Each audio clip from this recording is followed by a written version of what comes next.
Assalamualaikum warahmatullahi wabarakatuh. Terima kasih buat yang udah klik video ini, dan terima kasih juga buat semua teman-teman yang udah bantu support channel ini dengan subscribe, like, dan komennya.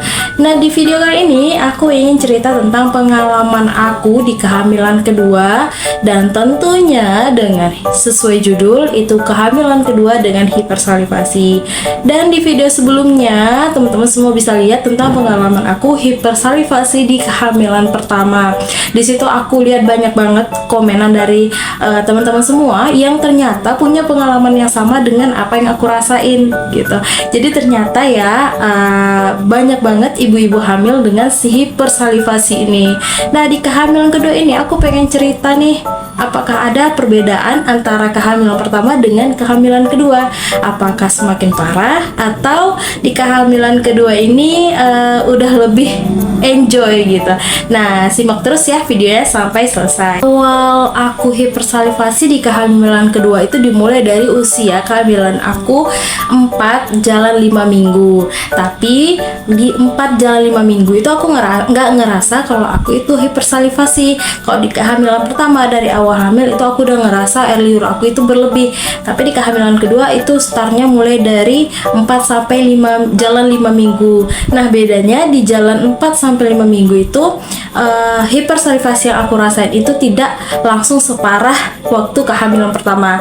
Di 4 jalan 5 minggu itu hanya sedikit, aku cuman ngeludah beberapa kali aja, dan dari itu aku udah ngerasa pede karena aku ngerasa kayaknya aku di kehamilan kedua ini gak hipersalivasi karena air ludah yang aku keluarin itu ya kayaknya sewajarnya aja gitu. Tapi ternyata di 6 jalan 7 minggu itu aku ngerasa ya ternyata kehamilan kedua aku juga ngalamin hipersalivasi seperti di kehamilan pertama.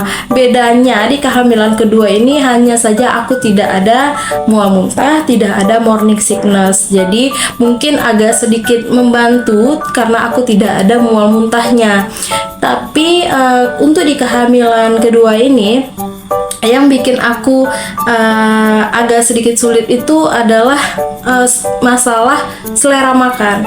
Nah, di kehamilan kedua ini aku lebih pilih-pilih makanan dibanding dari kehamilan pertama. Kalau di kehamilan pertama meskipun aku hipersalivasi tapi semua makanan itu aku mau.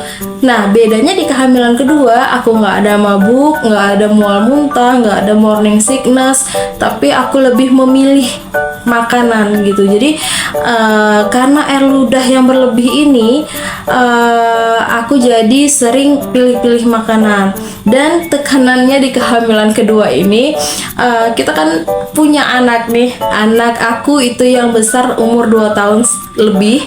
Jadi di saat aku hipersalivasi itu ya dia memang belum mengerti. Sementara ini air ludah udah bikin gak mood, dan anak yang nomor 1 itu lagi ngajak main. Itu tuh sebenarnya ya ampun lebih di situ sih lebih bikin nambah tekanannya tuh di situ gitu. Tapi kalau hipersalivasinya itu ya sama kayak di pengalaman kehamilan pertama, kemana-mana bawa plastik, kemana-mana bawa tempat buat buang ludah, terus juga setiap detik itu kayaknya produksi air liur itu nggak pernah berhenti. Nah, ketika ngomong itu pasti selalu ngeludah, satu kata terus ngeludah gitu, sama seperti kehamilan pertama. Dan juga kalau untuk masalah tidur itu semakin berat ketika di kehamilan 8-9 bulan mulai 7, karena 7 itu perut aku udah besar. Udahlah kita susah buat mencari posisi tidur ditambah dengan air ludah yang berlebih. Nah, kita udah mereng kiri, mereng kanan. Ketika udah dapat posisi yang PW ternyata ini air ludah berlebih. Jadi harus bangun lagi buat buang lagi. Dan selama kehamilan kedua aku mengalami hipersalivasi itu sampai finish, sampai setelah persalinan teman-teman.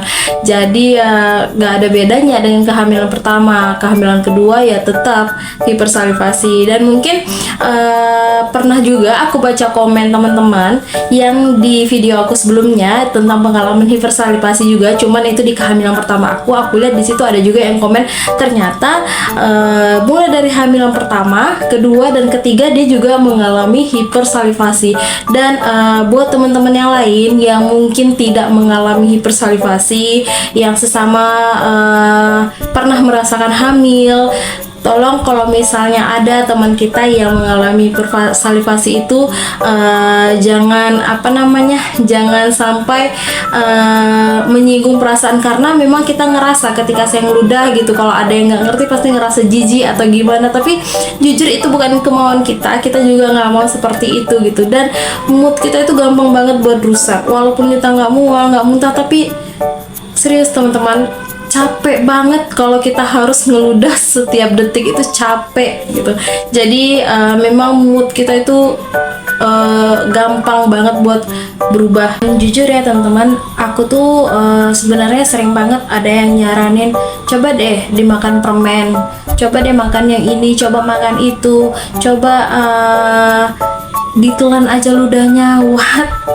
Nih ya teman-teman, itu aja air liur kalau nggak sengaja ketelan aja itu bikin kita mual, apalagi sengaja ditelan. Ya Allah, itu rasanya pengen keluar semua yang ada di perut nih.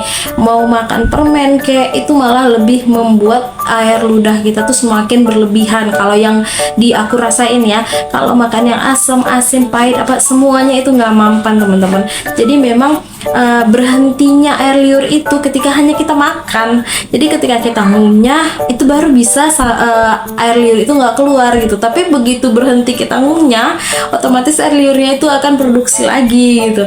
Jadi itu yang aku rasain dan aku alamin, dan mungkin banyak juga teman-teman yang ngerasain apa yang aku rasain gitu. Jadi jangan berpikir kayak kita yang pengen buang air ludah di sembarang tempat atau gimana. Enggak, kita juga nggak pengen seperti itu ya teman-teman. Jadi itu tadi pengalaman aku selama kehamilan dengan hipersalivasi. Dan di kehamilan pertama aku juga pernah upload videonya, dan alhamdulillah rame juga yang komen. Dan di kehamilan kedua ini gimana? Apakah teman-teman yang hamil anak pertama, kedua, ketiga, dan 4 juga tetap mengalami hipersalivasi? Kalau iya silahkan ketik komentarnya ya, supaya teman-teman yang lain yang lagi hipersalivasi termasuk juga aku itu nggak ngerasa sendirian. Terima kasih buat yang udah nonton video ini sampai selesai. Jangan lupa dukung channel aku dengan subscribe, like, dan komennya ya. Wassalamualaikum warahmatullahi wabarakatuh.